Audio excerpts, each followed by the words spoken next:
இன்றைக்கி வீடியோவில் weight loss, BP, cholesterol இது எல்லாம் சப்போர்ட் பண்ணுற மாதிரி ஒரு ரோட்டி ரெசிபி பார்க்கலாம்.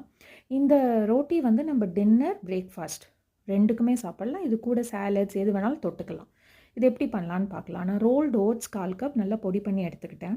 இதோட கடலை மாவு, கம்பு மாவு, கோதுமை மாவு எல்லாமே ஈக்குவல் குவான்டிட்டி 1/4 கப் எடுத்து இதோட கொஞ்சம் உப்பு, ஃப்ளாக் சீட்ஸ், கொள்ளு பொடி இது ரெண்டும் நான் அரைச்சி வச்சுருக்கேன். அதையும் சேர்த்துக்கிட்டேன். ஒரு டேபிள் ஸ்பூன் எண்ணெய், ஒரு டீஸ்பூன் விட்டுட்டு தண்ணி ஊற்றி இது ஒரு நல்ல சாஃப்ட் டோவாக நல்லா பிசைஞ்சு வச்சுக்கிட்டேன். இந்த பிசைஞ்சு வச்சதை ஒரு 30 மினிட்ஸ் ஊறட்டும். இது 30 மினிட்ஸ்க்கு அப்புறம் நல்லா இன்னொரு தடவை நீட் பண்ணிவிட்டு இது வந்து குட்டி குட்டி பால்ஸாக நம்ம பிரித்து வச்சுக்கலாம்.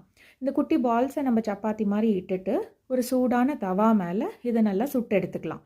எண்ணெய் விடாமல் இதை சுட்டு எடுக்கணும். சுட்டு எடுத்த இந்த சப்பாத்தி கூட நம்ம சாம்பாரோ இல்லை எது வேணாலும் தொட்டு சாப்பிடலாம். இது ரொம்ப சுவையாக இருக்கும்.